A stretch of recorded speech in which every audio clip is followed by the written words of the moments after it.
ಶಿವಮೊಗ್ಗದಲ್ಲಿ ಜನವರಿ 5ರ ಒಳಗಾಗಿ ಎಲ್ಲ ಅಂಗಡಿಗಳು ಹಾಗೂ ಸಾರ್ವಜನಿಕ ಸ್ಥಳದಲ್ಲಿ 60% ಕನ್ನಡ ಭಾಷೆಯಲ್ಲಿ ಇರುವಂತೆ ಹಾಗೂ ಅನ್ಯ ಭಾಷೆಯಲ್ಲಿರುವ ನಾಮಫಲಕಗಳನ್ನು ತೆರವುಗೊಳಿಸುವಂತೆ ಕರ್ನಾಟಕ ರಕ್ಷಣಾ ವೇದಿಕೆ ಯುವ ಸೇನೆಯು ಜಿಲ್ಲಾಡಳಿತಕ್ಕೆ ಒತ್ತಾಯಿಸಿದೆ. ಈ ವೇಳೆ ಮಾಧ್ಯಮ ಪ್ರತಿನಿಧಿಗಳ ಜೊತೆ ಮಾತನಾಡಿದ ಜಿಲ್ಲಾಧ್ಯಕ್ಷ ಕಿರಣ್ ಕುಮಾರ್, ಕರ್ನಾಟಕ ನೆಲದಲ್ಲಿ ಕನ್ನಡ ಭಾಷೆ ಉಳಿವಿಗಾಗಿ 60% ಕನ್ನಡ ಬಳಸಬೇಕೆಂದು ಕಾನೂನನ್ನ ಮಾಡಿದ್ರೂ ಕೂಡ ಕಾನೂನನ್ನ ಗಾಳಿಗೆ ತೂರಿ ಇಂಗ್ಲಿಷ್ ಹಾಗೂ ಇತರೆ ಭಾಷೆಗಳನ್ನ ರಾಜ್ಯದಾದ್ಯಂತ ಬಳಸ್ತಾ ಇದ್ದಾರೆ. ಈ ಬಗ್ಗೆ ಅಧಿಕಾರಿಗಳು ಯಾವುದೇ ಕ್ರಮ ಕೈಗೊಳ್ಳದೆ ಇರುವಂತದ್ದು ಅವಮಾನಕ್ಕೆ ಎಡೆ ಮಾಡಿಕೊಟ್ಟಿದೆ. ಆದರೆ ಕರ್ನಾಟಕದ ಎಲ್ಲಾ ಅಂಗಡಿಗಳಲ್ಲಿ ಕನ್ನಡ ಭಾಷೆಯ ನಾಮಫಲಕ ಅಳವಡಿಸಬೇಕು, ಜೊತೆಗೆ ಕನ್ನಡದಲ್ಲಿಯೇ ವ್ಯವಹರಿಸಿ ವ್ಯಾಪಾರ ಮಾಡಬೇಕು ಎಂಬುದು ನಮ್ಮ ಸಂಘಟನೆಯ ಆಗ್ರಹವಾಗಿದೆ ಎಂದು ತಿಳಿಸಿದರು.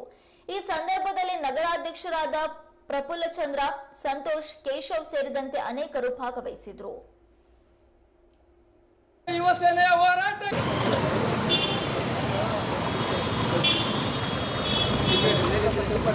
ಕೇಳೋಣ, ಘೋಷಣೆ ಇದ್ರೆ ಆಗ್ತಿಲ್ಲ. ಎಷ್ಟು ಎಲ್ಲಿ ಬೋರ್ಡ್ ತೆಗೆದಿರೋ ಅಲ್ಲಿ ಧಿಕ್ಕಾರ.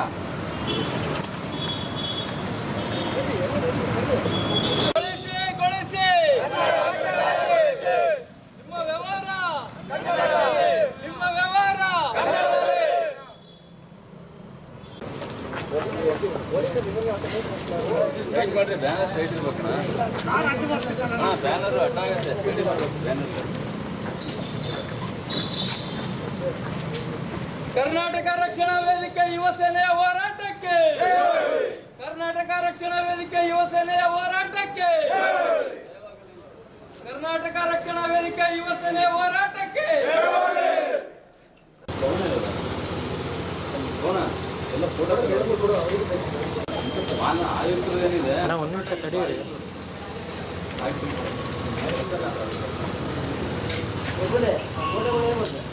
ನಮ್ಮ ಭಾಷೆನ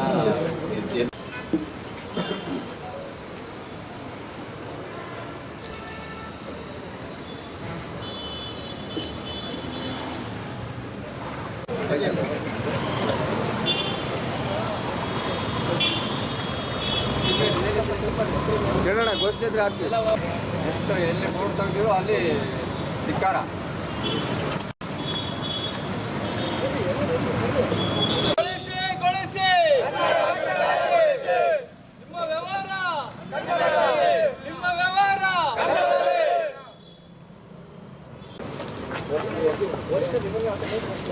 ಸ್ಟ್ರೈಟ್ ಮಾಡ್ರಿ, ಬ್ಯಾನರ್ ಸ್ಟ್ರೈಟ್ ಇರ್ಬೇಕು.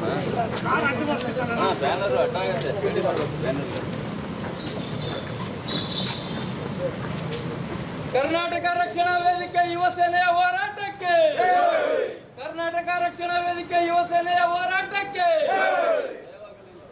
ಕರ್ನಾಟಕ ರಕ್ಷಣಾ ವೇದಿಕೆ ಯುವ ಸೇನೆಯ ಹೋರಾಟಕ್ಕೆ. ಎಲ್ಲ ಫೋಟೋ ಆಯುಕ್ತರೇನಿದೆ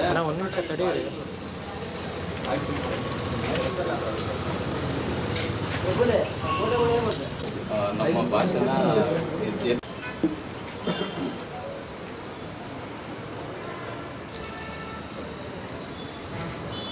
ಮೌನವಾಗಿ ಒಂದು ಪ್ರತಿಭಟನೆ ಮುಖಾಂತರ ರಸ್ತೆಗಳಲ್ಲಿ ಮೆರವಣಿಗೆ ಮಾಡಿಕೊಂಡು ಸೀದಾ ನಾವು ಜಿಲ್ಲಾಧಿಕಾರಿ ಕಚೇರಿಗೆ ಬಂದು ಒಂದು ಮನವಿಯನ್ನು ಸಲ್ಲಿಸ್ತಾ ಇದ್ದೀವಿ. ಏನಂತ ಹೇಳಿದ್ರೆ, ಕನ್ನಡ ನಾಮಫಲಕ ಕಡ್ಡಾಯ ಅಭಿಯಾನದಲ್ಲಿ ಒಂದು ಮನವಿಯನ್ನು ಸಲ್ಲಿಸಿದ್ದೀವಿ. ಎಲ್ಲ ಅಂಗಡಿ ಮುಂಗಟ್ಟುಗಳು 60% ಕನ್ನಡ ಇರಬೇಕಂತ ಆದೇಶಗಳಿದ್ರೂ ಅದನ್ನು ಗಾಳಿಗೆ ತೂರಿ ಅವರ ಮನಸ್ಸಿಗೆ ಬಂದಂತೆ ಅವರವರ ಯಾವುದಿಷ್ಟು ಆಂಗ್ಲ ಭಾಷೆ ಮತ್ತೊಂದು ಭಾಷೆಗಳು ಎಲ್ಲ ಭಾಷೆಗಳ ಸಮೇತ ಬೋರ್ಡ್ಗಳನ್ನು ಹಾಕೊಂಡಿದ್ದಾರೆ. ಇದಕ್ಕೆ ಜಿಲ್ಲಾಡಳಿತ ಸಂಪೂರ್ಣವಾಗಿ ಹೊಣೆ. ಯಾಕಂತ ಹೇಳಿದ್ರೆ ಅವ್ರ ಬಗ್ಗೆ ಯಾವುದೇ ರೀತಿ ಕ್ರಮಗಳನ್ನ ಇವತ್ತವರೆಗೂ ಕೈಗೊಂಡಿಲ್ಲ. ಹಾಗಾಗಿ ಇವತ್ತು ನಾವು ಪ್ರತಿಭಟನೆ ಸಲ್ಲಿಸ್ತಾ ಇದ್ದೀವಿ. ಪ್ರತಿಭಟನೆ ಮುಖಾಂತರ ಮನವಿಯನ್ನು ಕೊಟ್ಟಿದ್ದೀವಿ ಜಿಲ್ಲಾಧಿಕಾರಿಗಳಿಗೆ. ಮುಂದಿನ ಒಂದು ವಾರ ಅವರಿಗೆ ಗಡುವನ್ನು ಕೊಟ್ಟಿದ್ದೀವಿ. ಯಾರ್ಯಾರು ಪರವಾನಿಗೆ ತೊಗೊಂಡಿದ್ದಾರೆ ಅವರಿಗೆ ನೀವು ನೇರವಾಗಿ ಕನ್ನಡ ಬೋರ್ಡ್ಗಳನ್ನು ಕಡ್ಡಾಯ ಹಾಕಬೇಕು ಅಂತ ತಿಳಿಸ್ಬೇಕು. ಇಲ್ಲ ಅಂತ ಹೇಳಿದ್ರೆ ಮುಂದಿನ ದಿನದಲ್ಲಿ ನಮ್ಮ ಇಡೀ ತಂಡ, ಇವತ್ತೊಂದು ಸ್ವಲ್ಪ ಇರ್ಬೋದು, ಮುಂದಿನ ದಿನದಲ್ಲಿ ಇದೇನೇ 100 ಜನ 1000 ಜನ ತನಕನೂ ಸೇರೋಂಥದ್ದೊಂದಿದೆ.